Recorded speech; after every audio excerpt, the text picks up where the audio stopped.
A alegria do Senhor é a nossa força. A nova série da Gerados pela Graça e Life by Grace Church. Decida receber graça para regozijar-se no Senhor. Decida enfrentar tudo com a alegria do Senhor. Este é o presente de Deus através dessa nova série. Glória a Deus, aleluia. Minha Bíblia está aqui aberta em Efésios capítulo 3, versículo 8. A mim, o mínimo de todos os santos, me foi dada essa graça de anunciar entre os gentios, por meio do Evangelho, as riquezas incompreensíveis de Cristo, insondáveis, imensuráveis. Amém, amados? Vamos continuar hoje com a parte 3, Feliz da Vida. Estamos em extrema superioridade. Toda ferramenta preparada contra nós não prosperará. Essa plena e poderosa salvação que nos foi concedida agora é descortinada através da pregação do Evangelho genuíno. Vamos descobrindo por revelação, através dessa comunhão diária com o Senhor, de que Deus nos amou primeiro. O seu amor não ficou apenas lá no céu, mas enviou o Senhor Jesus Cristo para morrer e ressuscitou o terceiro dia, vencendo a morte, o pecado, os efeitos da queda, vencendo tudo, absolutamente tudo. Ele desfez com tudo aquilo que Adão fez e nos deu agora uma nova vida abundante com recursos transbordantes. Nos deu uma vida abundante com recursos transbordantes. Aqui o que vemos é que o Espírito Santo que está em nós nos guia em triunfo sempre porque Ele é todo poderoso. O diabo não é páreo para Ele, o diabo foi derrotado, aniquilado seu poder a zero, e sabemos que o sangue de Jesus quebra toda a legalidade. Por isso, em temor humilde, debaixo do sangue de Jesus, Deus em Cristo pode nos perdoar, e o Espírito Santo tem todo o poder nos céus e na terra, porque Jesus conquistou isso, tomando um corpo de carne e vencendo, como diz em Mateus 28:16. Tendo essa imensa superioridade do Espírito Santo que age em nós e através de nós, e tendo sido esclarecidos através do Evangelho genuíno, sabemos que não corremos perigo. As palavras de Faraó não apresentam nenhuma ameaça. Deus não está ameaçado e nem nós. Há uma extrema superioridade. A palavra de Deus mostra em Efésios capítulo 1 que Deus nos colocou bem acima de principados e potestades. Então, o Senhor Jesus Cristo nos deu uma plena e poderosa salvação, veio habitar em nós e a sua presença não será envergonhada, derrotado. Os planos, ardis do inimigo são totalmente em vão na vida daquele que tem fé.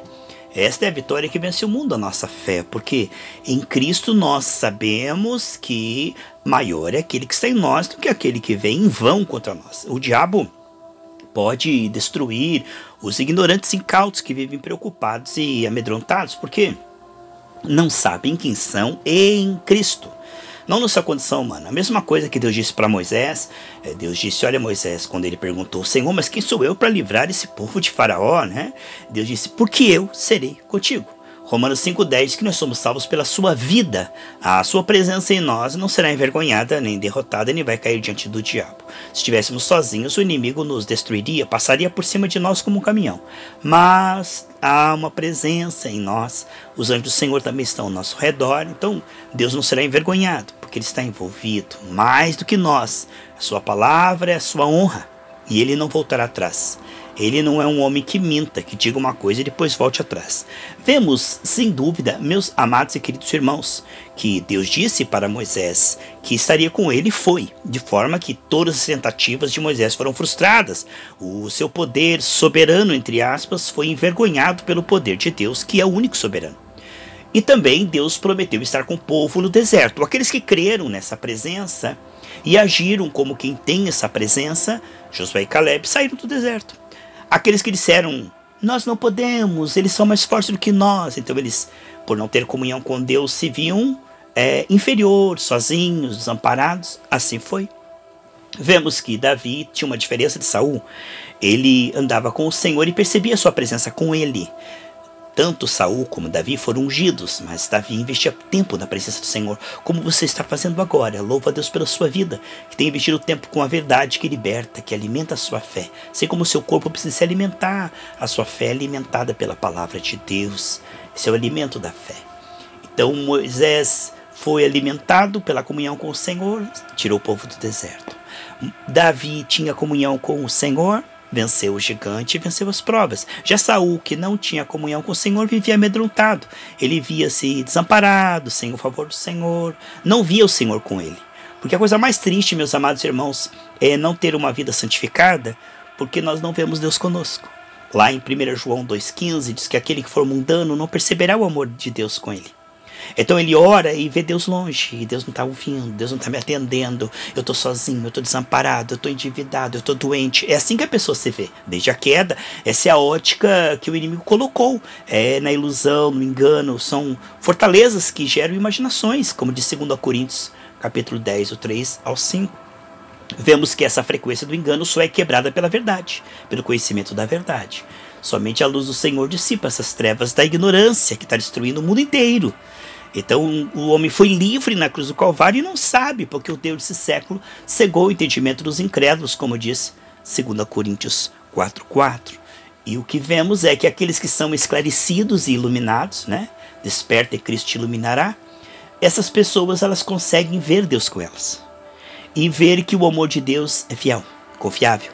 E ver que Deus é maior que os seus problemas. De forma que a preocupação dá lado à adoração. A fé bem esclarecida não tem motivo para se preocupar, porque está em extrema superioridade. E no tempo e no modo, Deus trará isso no visível, porque Deus está trabalhando. Deus do céu veio habitar no nosso coração e agora está nos ensinando a semear no Espírito. Então, do nosso coração, através dos nossos lábios, semeando profeticamente, e Deus é que vai dar o crescimento. Essa tranquilidade, essa serenidade, essa alegria que brota de que estamos protegidos, guardados, de que a vontade do diabo, do acaso, do homem, da feitiçaria não fará efeito, mas sim somente a vontade de Deus. Quando a tradução no hebraico do Salmo 23, o versículo último, 6, diz assim: unicamente a bondade e a misericórdia de Deus me seguirão todos os dias da minha vida. Claro que o mundo jaz no maligno, infelizmente 10 mil pode cair do nosso lado, 1000 à nossa direita, esquerda, mas nós não seremos atingidos. Por quê? Porque aquele que é de Deus, o maligno não toca.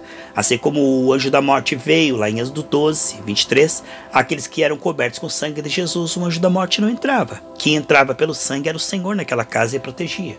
O que vemos aqui, que estamos entendendo, é que a extrema superioridade de Deus ela é percebida somente na vida daqueles que renovam a sua mente. Esse é o medo do diabo, que você busca investir tempo com a verdade, porque a verdade vai mostrar quem você é em Cristo, quem Cristo é em você.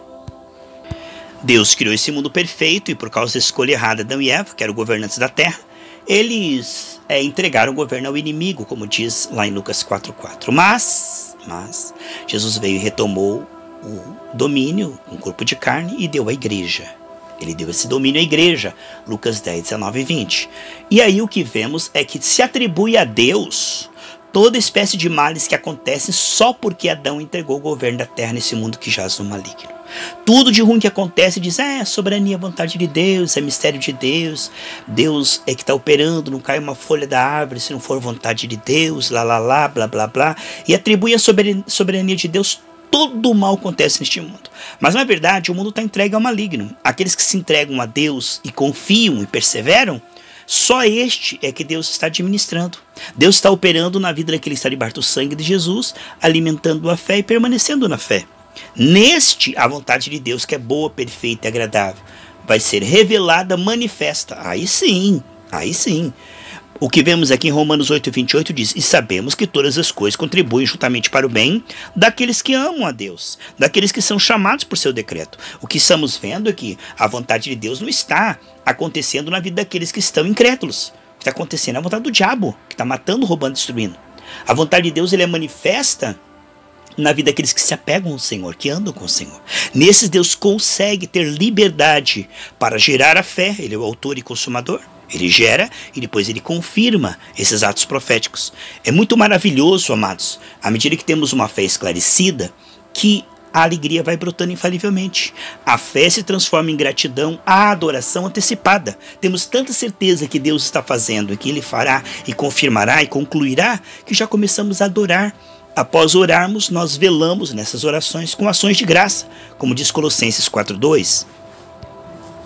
Temos tanta certeza de que Deus está conosco e de que todas as circunstâncias estão sendo administradas por Ele, como diz Jeremias 29:11, eu é que sei o final que tenho para vocês, final de paz, final que vocês esperam, que a pessoa começa a se alegrar, mesmo estando enfrentando o faraó, estando enfrentando o gigante, ele sabe que Deus está com ele, por revelação. Esta é a recompensa daqueles que andam com Deus. Eles têm paz e alegria no meio do sofrimento, porque sabem o final da história.